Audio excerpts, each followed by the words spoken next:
This is REALME GT2, and today I would like to demonstrate that you can set up and use the nearby share connection on this device.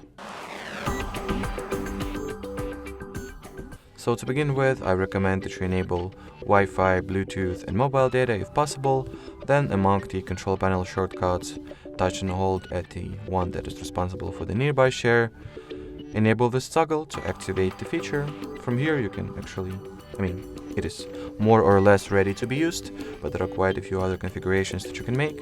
For example, you can change the device name, turn on or turn off the device visibility, and change the data mode that will be utilized for the file transfer. So now all that I think I have to do is to show you how well it works, or show you that it works at the first place. So I will try to send, let's say, how do you make a screenshot on this phone? Well, I'm not particularly sure.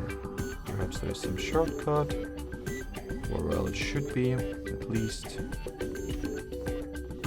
Nope. There is none.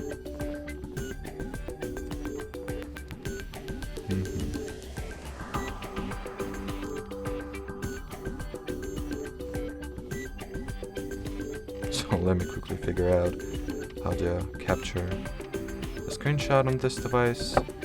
Or, you know what, I should probably have some pictures at the gallery already, so I will not have to make a new one.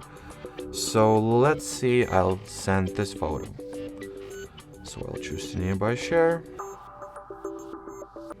Wait until my REALME gets discovered, tap on it, then accept the transfer at the receiver's end. Wait for the file to get sent. And that will be it. So thanks for watching, thanks for your attention, and bye bye.